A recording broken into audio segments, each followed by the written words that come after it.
On the journalism trainee scheme, Dashiani who's on the production trainee scheme, and Chris who's on AIMhigh. I want to go like that. So first of all, I'm just going to ask them to tell us a bit more about themselves and the schemes that they're on. What have you guys been doing on your scheme? Do you want to start, Peter? Hi, I'm Peter. I'm on the journalism trainee scheme, and I did my training year in Liverpool and in Manchester.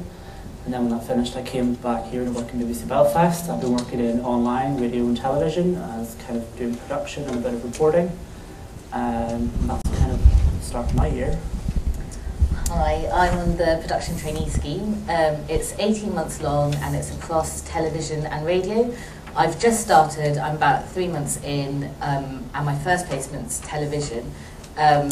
It's been quite good in a way because it's actually been split across 2 areas. So I did 2 months at Watchdog Daily, and then which was based in London, and I've just moved over to Belfast to work in development. So I'm working on programmes for Panorama and BBC 2 and 3 current affairs stuff. So that's where I'm at. I'm Chris. I'm on the Northern Ireland Screen AIMhigh scheme, which is a little bit different. It's kind of run with NI Screen, BBC and Skillset.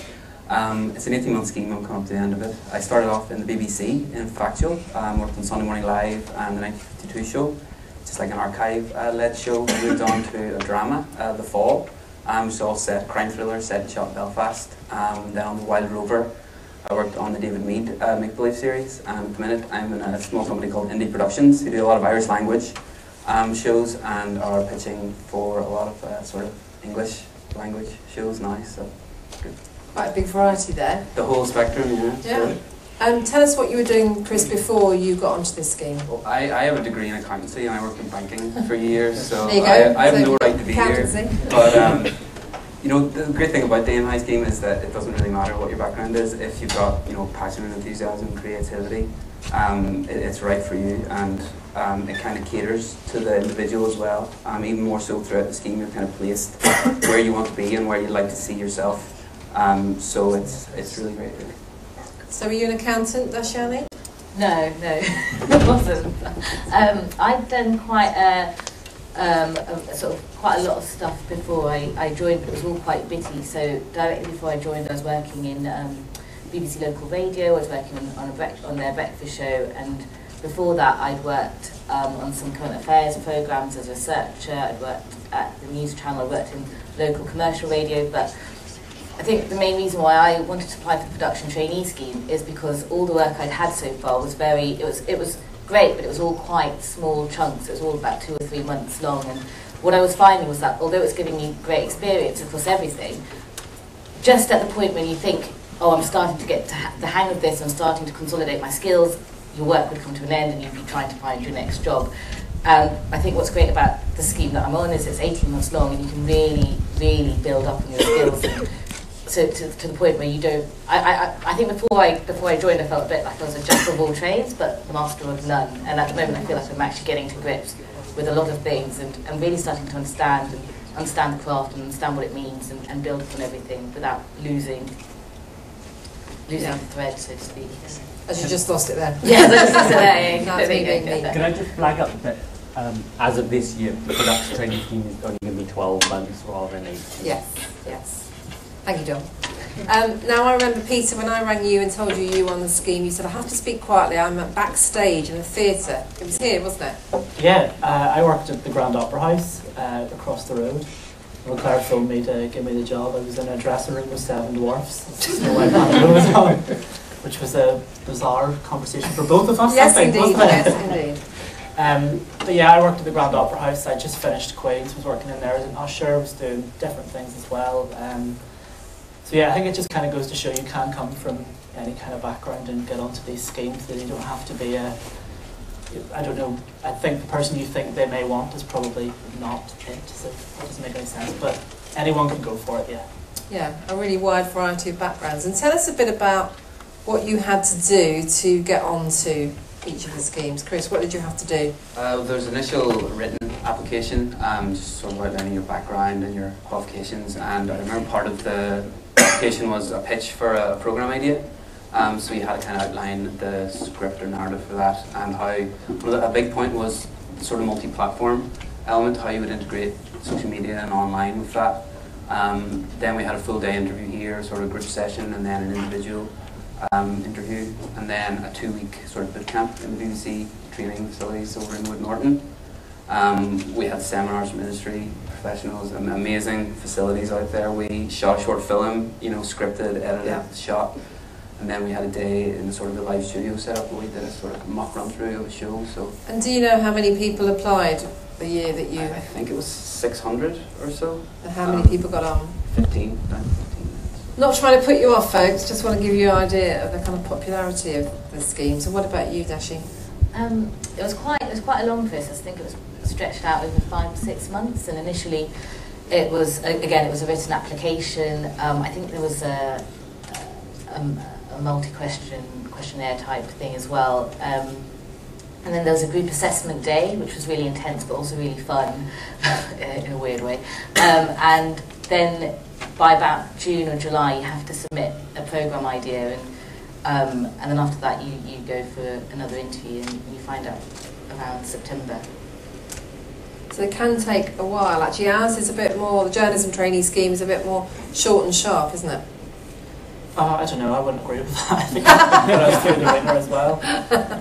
You start with your initial application form, you pitch programme ideas, things like that. I think when you're doing those programme ideas, you need to be very, very specific. Show them that you know the content that you're looking for. We then had to watch a programme. You had to watch an episode of 10 o'clock news and feedback on it. What you thought they did well, what you thought they didn't do well, who you thought maybe could have been used as a contributor that wasn't used, things like that. Then we came to London for kind of a live news assessment day almost, where you had a little legal, I say legal test, it's kind of just checking, if you're in a newsroom on your own and this happens, what would you do? Kind of checking you can cope with those scenarios. Having a go at writing something for radio, having a go at writing something for online, things like that was what we did then. And here you are. Can I just add something about the recruitment process for PTS? So Dachi mentioned that she started in September. Now that's in the production trainee scheme, but the first step is to get into the production talent pool. So that starts in early June, and we take on about 100 or so people into the pool. And then when you're in the pool, you've got the option of whether or not you want to apply for the scheme, which is 12 people out of that 100. So you can just stay in the pool for a year, or you can apply to go into the production trainee scheme, which starts in September. We'll talk a bit more about that in our final session, actually, when we talk to you about the recruitment and what you have, specific things about what you have to do. So what about the highs and lows of your time so far in the BBC? Any of you tell us some of the highs and some of the lows. I'm sure there weren't that many lows, but you can think of any. A high point for me, I think, was working on drama, just being in the middle of a huge sort of production. You know, you can hang out with the camera guys, see what they're doing, sound guys, and what was it? What it drama? was The Fall with Gillian Anderson and Jamie Dornan, and just seeing how with having so many creative people in one space and getting so much done. You know, it's inspiring, I think, you know, and getting such access, you know, to directors and chatting to the writer about, you know, the script and actors, you know, how they sort of go through it. I thought that was a big eye-opener for me. Any more highs? I think it's just the work and the level of responsibility that you get to do, and I mean, big high was at the moment. I feel like I've only just started, so like I'm still finding my feet. But pitching ideas in meetings with actual editors and controllers and having those ideas realised or being given amazing feedback and finding out how, you know, just learning and progressing. I think one of the best things that I got the chance to work on recently was a development programme for Panorama about irregular migrants or illegal migrants who are here working illegally, and I had to go out and find these people, which I was really daunted by at first, because, you know, the likelihood is they're not going to want to speak to you, but as soon as you get stuck in and you learn the skills of how to do that, and then you know, I think I went and spoke to about 3 or 4, and the stories you hear, you feel amazingly privileged to be able to hear these stories and to feed back and think how you're going to craft a programme that fairly reflects a really controversial issue, and is incredibly balanced, and at the same time does justice to what these people are facing, but also, you know, asks the questions that a lot of the audience will have. So that for me has been quite an eye-opening experience and really good fun to work on. What about you, Peter?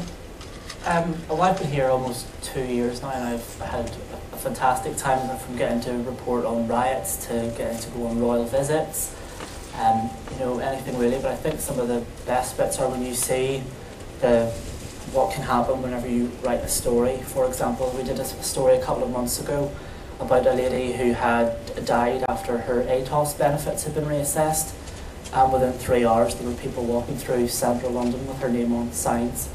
And that was a story that we did in here, and it just went completely mad within a couple of hours.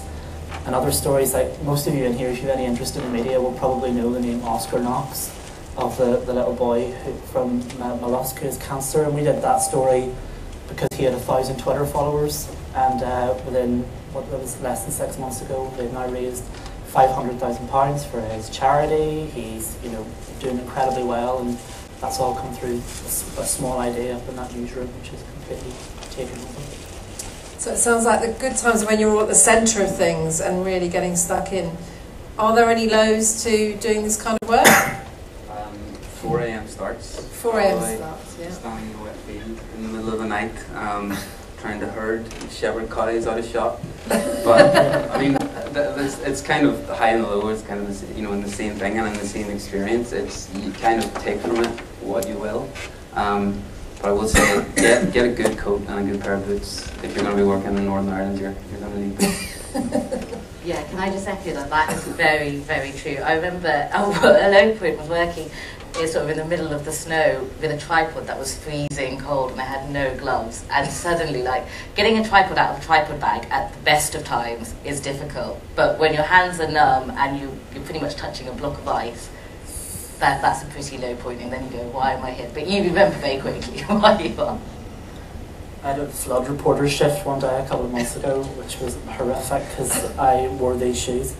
Show us your shoes, Peter. Wore these shoes, which I also wore to the riots. I'm not good at wearing shoes to things. I think you've been wearing those shoes for the past 2 years, actually. But not low points necessarily, but if you want to do this job, you've got to be willing to move where it takes you. So when I got this job, Claire told me I was going to Liverpool, which I wasn't expecting, and then told me I was going to Manchester, which I wasn't expecting. You know, one of the guys in our scheme moved every 8 weeks almost at the beginning. You know, Birmingham, London, Manchester, he was all over the place because his department was moving. And I think you need to be willing to do that. You're not going to get this job just to work here. You know, you're over from London. You're over from London. But you didn't expect that when you got this job. You know, you'll be sent anywhere, and I think you need to be willing to do that, willing to make that commitment to move to wherever it is the job sends you, because it does take over for that first year.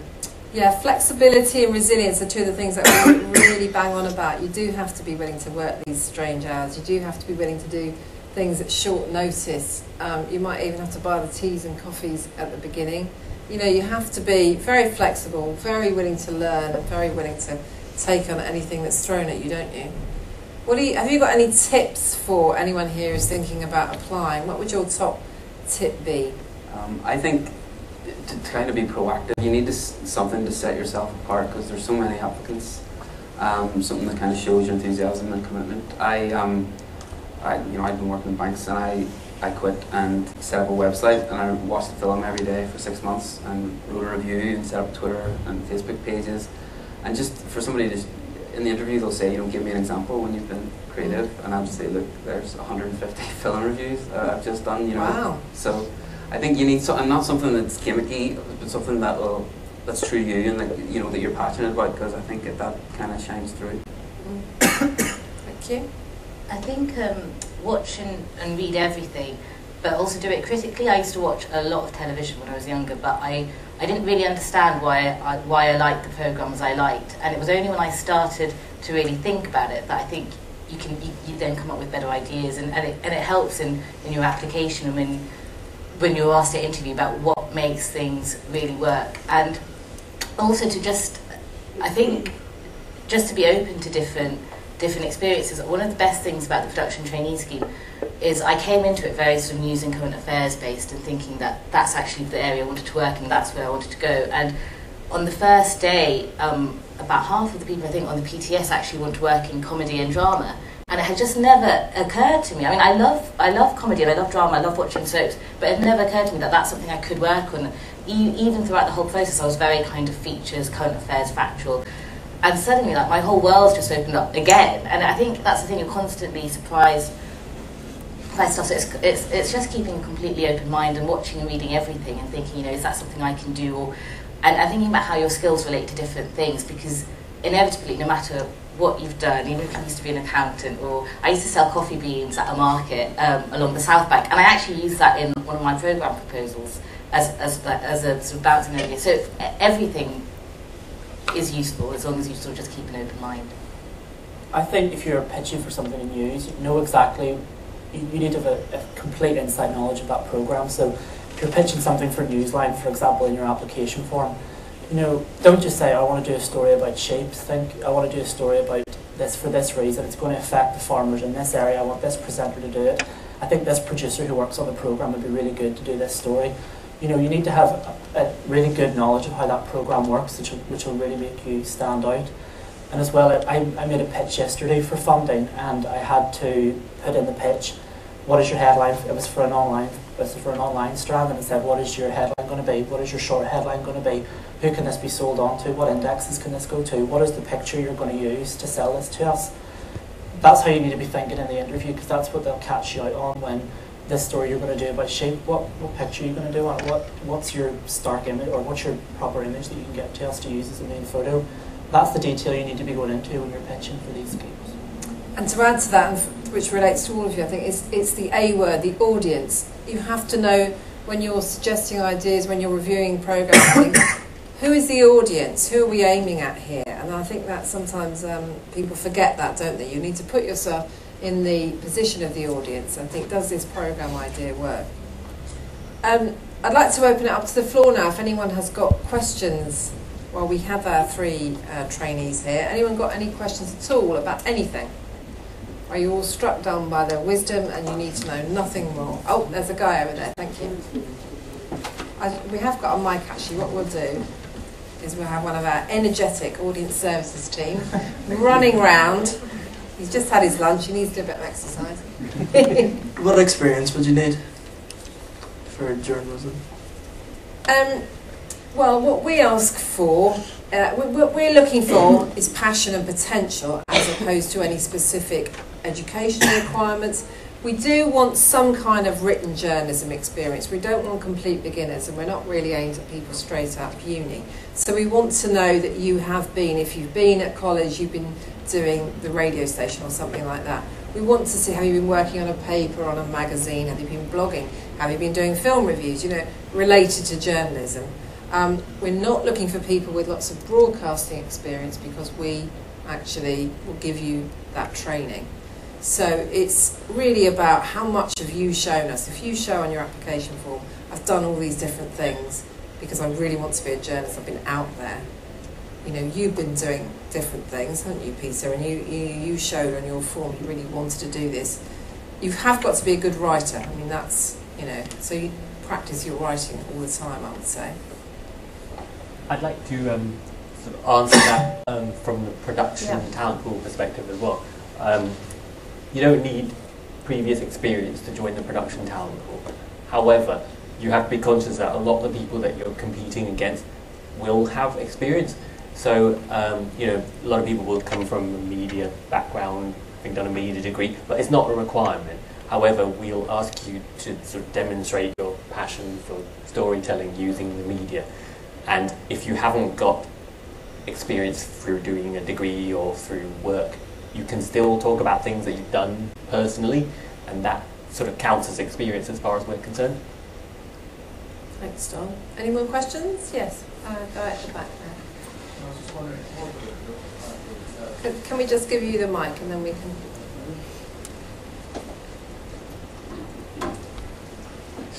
It's just more from in terms of the production talent pool, age restrictions. I'd be just conscious of, is there an age you get in this? Is there any restriction in terms of age, I suppose, is what I was wondering. No? As long as you're of minimum working age, and there's no upper age limit, we'd love to have a really old production talent.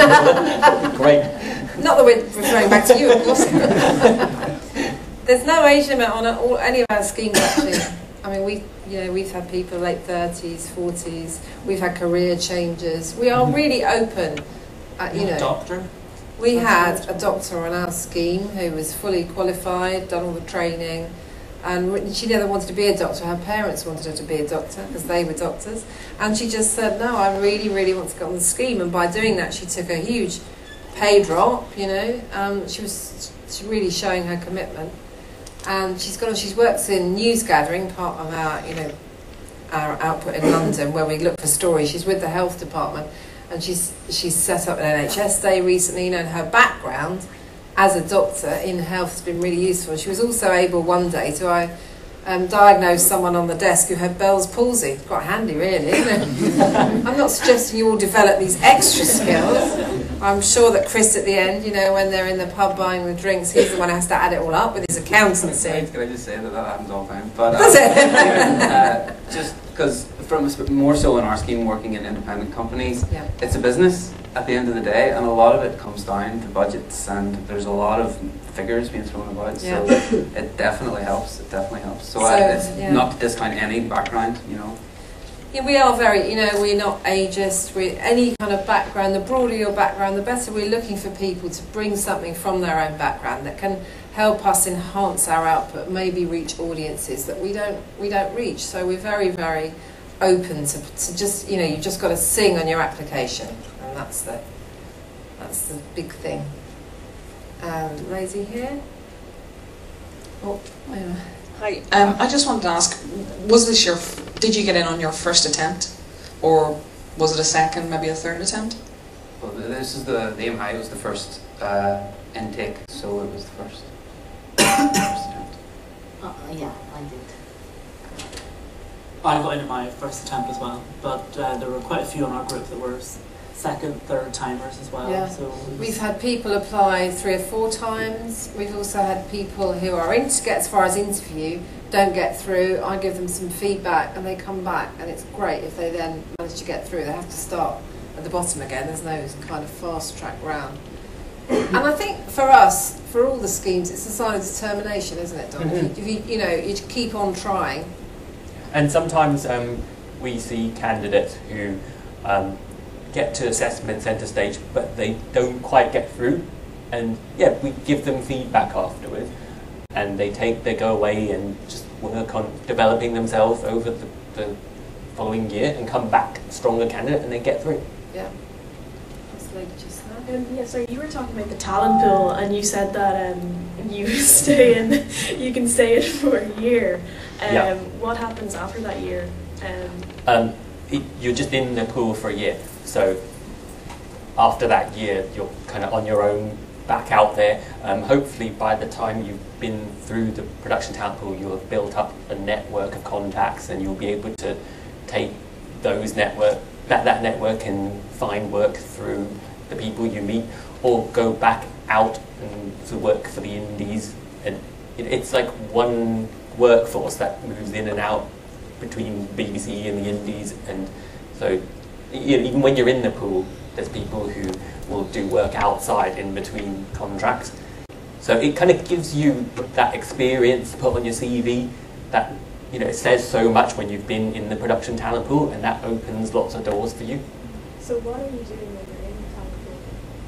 Oh, well, in the pool, we kind of talk about this more later, Yes, but it works a bit like a temp agency. Just if you've got any questions for these guys now, because we'll certainly take more general recruitment questions. There's a question at the back. I just want to.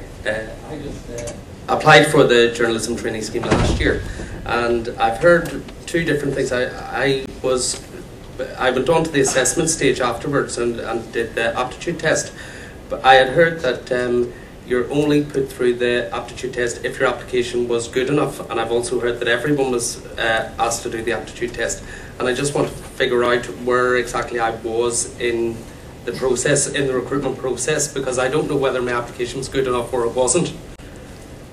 Well, obviously I don't know your name and I'm not carrying around all the individual information. And what I would say, which is going to sound like a politician's answer, is you've got to give it your absolute best in the aptitude test. And you've got to do your best in the application form. We do have to use, we get 2,500 applications for our scheme, and we all get, for all the schemes, a lot of applications. So we do have to use online tests. And, you know, we do consider everything that we ask you to do. We do, you know, the online tests. If you don't get through that bit of it, then you won't go further forward. We can talk a bit more about that later on. I mean, it's just, and Phil will be able to talk to you about that as well. But we have to use quite a lot of tests just to help us get down to the next level. But really, you've just got to give it your all at every stage, I would say. Any more questions? Yeah, I was just wondering, a lot of it is like research, but what's the kind of technical training schemes do you have? Like camera and editing and stuff like that? We've got this digital there's scheme, haven't the we? digital media grad scheme. That's a technical scheme, but it's not camera stuff, it's online kind of, yeah. Camera skills are something you just kind of pick up through the production trainee scheme, production talent pool. There isn't a scheme specifically for that side of it. But there is a link to all the schemes that the BBC runs, so we'll show you that at the end. There are a lot more schemes than we're talking about here today, and it's worth going on the website to have a look at those. Sorry, can I just say, we actually run a technical training scheme within BBC Northern Ireland ourselves. Oh, that's very helpful. Is that Paula? No, it's Grace. It's Grace. So we have run technical schemes that are concentrating on the craft areas, which is cameras, editing, audio, different things. Now, we've just recruited quite recently, but we do that and we run it very much in here that we do placements within the different areas. We give you supervisors or senior staff to set objectives for you, and we take you through. And at the end of 18 months, then we would expect people to be operational and able to be employed in the industry. How often do you advertise that?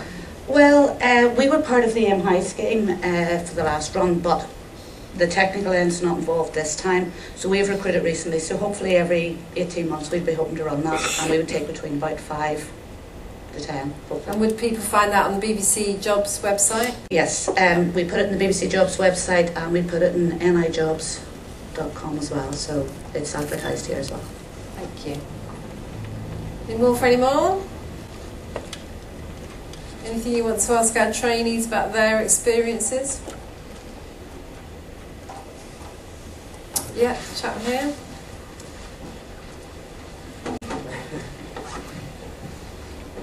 Regarding the production trainee scheme, when you're placed in various different departments, are you placed in those departments based on your strengths, or based on where you're needed, or based on what you're trained for? Like, do you get to sort of curate your scheme, or are you put where you're needed? I think it's a bit of both. They ask you where your interests are and what you'd like to do, but you have to also bear in mind that there are certain places I think that they have to put you in. So it's a bit of both, I think. I think Kate, who's the one of the training coordinators, was really good at the beginning in asking all of us where it is that we wanted to work in, and then they try and take that into account. And bear in mind, we had 4 placements, so the likelihood is at least some of those placements will be ones you've directly asked for, you've got direct interest in.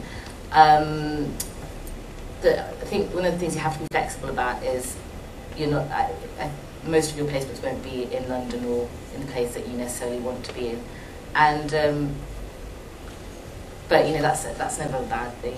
I think I actually asked for my next placement to be at Farming Today and to do rural affairs, which they said no one had ever asked to do before, but it was something I had an interest in, and they worked really hard to try and get me that placement, and that's where I am next. I actually was placed in Top Gear to begin with, but it's an area that I really had so little knowledge in, and I think they realised very quickly I probably wouldn't be better suited to that, and they took that into account, and I was moved into an area that I had more skills and I could give more in, and I know that someone else on the scheme as well had a similar thing happen to them. So it is a bit of both, but as long as you keep an open mind, I think, and work together, it's fine, and you broaden your range really, really quickly.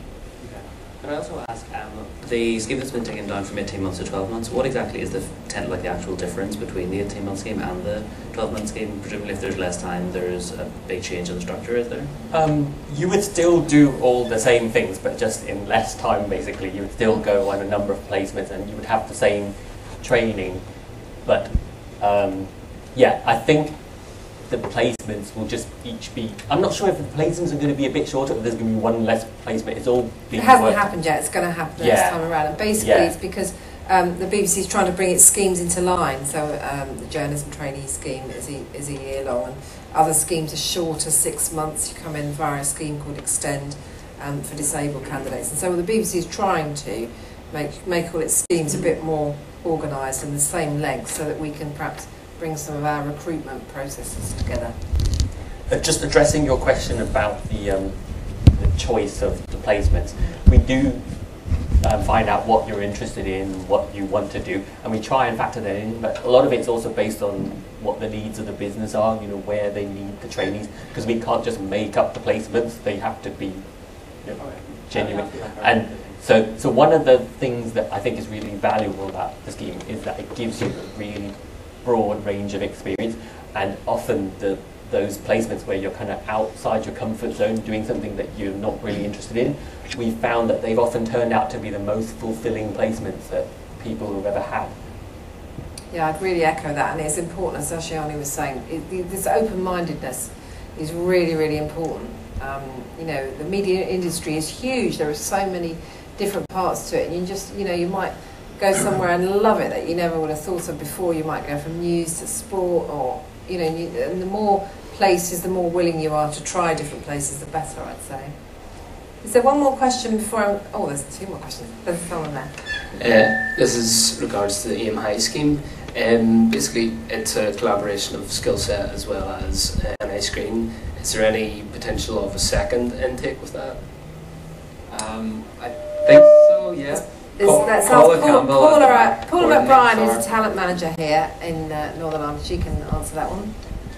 Yes, we're actually just going to launch AIMhigh 2 in March this year. So the application process will be open in March, with selection sort of running from March through to June, and ideally the successful candidates starting July, August time. So watch out, we will be advertising through BBC and obviously in NI Jobs as well. Thank you very much, Paula. Is there anything else going on here that we should know about? Or that you want to advertise, as it were? No. No? Right. Well, you've got, you've been tipped off then. Yeah. I was just wondering if any of you had any more idea of what you want to do after the scheme ends, or are you still sort of up in the air? Well, I think you get such a broad range that eventually you do kind of maybe have to specialise in something. I think I'd like to go into documentary filmmaking, which is kind of neatly where I'm at the minute, at the end, and hopefully, you know, once the scheme ends, I can maybe stay on with that company. But I think everything that you've done before that helps to inform that decision, and you can take little bits from everything. The kind of thing that I learnt, which was most important, is that everything you do has like a really strong narrative. You know, you don't, and storytelling and characters and Jeopardy, you know, from game shows to drama to documentaries, there's a narrative thread that works through, and I think that kind of storytelling, which you mightn't initially think there is in a game show or, you know, a news piece, at the end of the day, it is about storytelling and narrative, and characters especially. What about you two?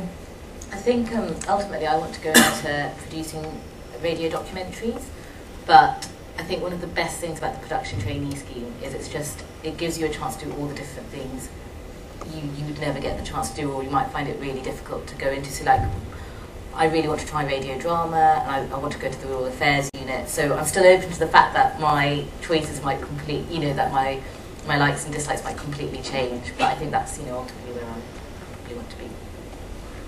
Well, my scheme finished about a year ago. I stayed on in Manchester for a little while and worked there, and then a job came up here, so I thought I would come back for a little while because I know the area. I thought it would be easier to find stories and things like that. But I've done my first radio documentary recently, which was quite fun, something I never thought that I would do.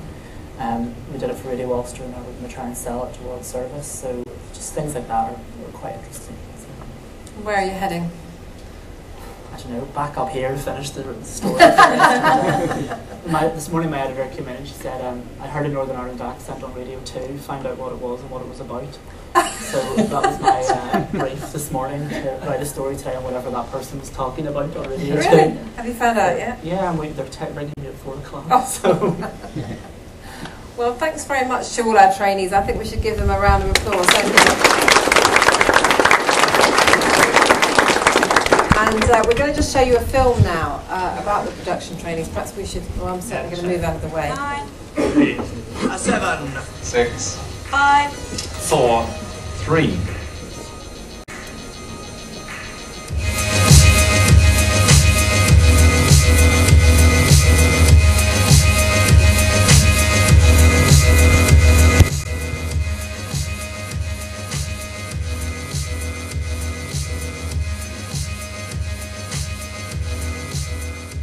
You're hired. When I got on the team, I was delighted, thrilled, emotional, privileged. pretty damn nervous. I just did not believe it. I didn't think I'd get through. Initially I thought they were winding me up. Are you sure you've got the right person? It wasn't April Fool's Day and that I wasn't backed being offered the position. I cried, I think, for about half an hour on the train. I think people thought I was weird. The first thing I thought was, this is going to change my life. We've kind of gotten a golden ticket into the BBC and we need to make the most of it. The unique thing about the BBC training schemes is that you get to work across TV, radio or online in loads of different locations. So I was a researcher at Religion and Ethics in Salford. After that, I went to Bristol and worked on arts documentaries. Radio drama in Glasgow, a researcher in BBC Northern Ireland. And I'm just about to start working in drama development down the new drama village in Cardiff Bay. Sometimes I can't believe that I'm here and that I'm actually making those programmes that are going out for other people to see. Come back to the TARDIS, we'll figure something out. It's nice to see you, to see you!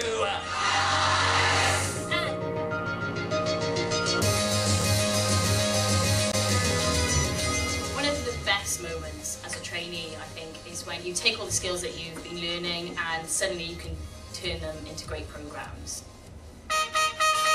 As a researcher, my job is to book the contributors, to find the stories, to get the people in, to look at the films that are going to go out that day and match up how we're going to make the live show work. From that point, we've got contributors arriving, we're sorting the last kind of things out on set and just making sure that everything's perfect for when we go live at 7.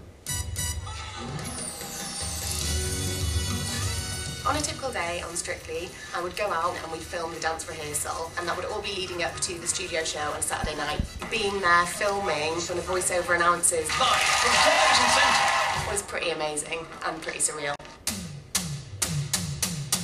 Welcome to Wolford. When I joined EastEnders, I started off as an assistant script editor. My main responsibility was looking out for continuity.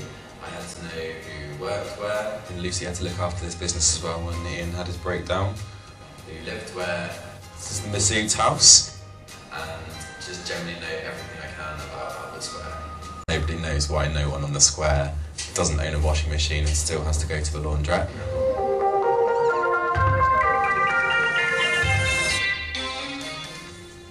Behind me is the entrance to the ED, the emergency department, here on Casualty. The hospital set is bizarre, let's put it like that. I mean, you can be in your office and then you go down to set and you are in a hospital. It's the weirdest thing.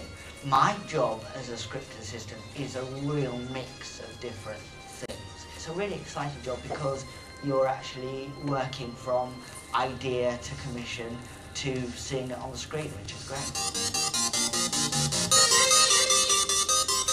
Future Media is responsible for all of the BBC's online output, such as working on the iPlayer, on BBC News Online, or on some of the internal tools that we use at the BBC. I'm currently working as part of the desktop iPlayer team. We recently launched the new /TV refresh, as well as a refresh to all the channels pages, and that was my first piece of work to actually go live on the BBC website. It gets 800,000 views a week, and there aren't many jobs out there that let you have such a huge viewer potential. As a the future format trainee is basically our job to come up with the next apprentice, the next big thing on television that can be exported worldwide. On a typical day, I'll flick through newspapers to try and get ideas. I'm always exaggerating. I exaggerate about 1 million times a day. Okay, that's not good. That's not good. There's no showing it. That's not good. Spend a lot of time on the computer, Googling, researching really random things to see if we can get an entire show out of it. And then we might spend, as a group, some time writing on post-it notes our ideas. We do use a number of techniques, I guess, in order to try and put a bit of structure around creativity. How about we both sum up Christmas in 5 words, and we'll sing them back? Okay. Oh, stupid keyboard. Food, family, fun and alcohol, Christmas. The greatest thing that we can achieve is actually getting something on the telly. Without the development team, you have nothing on TV.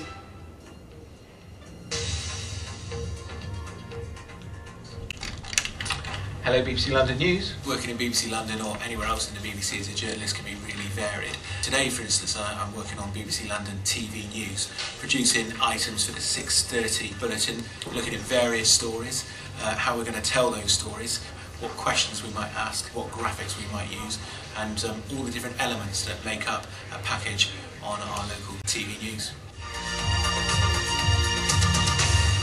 My most memorable moment would obviously be working on the Olympics. Directing a camera crew at the proms. Watching the first episode of Strictly Transmit, I just kept going, I filmed that, and knowing that it was going out on BBC One to 12 million viewers. I got my name called out as a credit on Radio 4. Front Row was studio produced by Katie Langton. You know, as well as having 12 great colleagues, you get 12 great friends. You kind of develop really close friendships because everybody's in the same boat. Some of us even went on a holiday together a few more times on holiday training.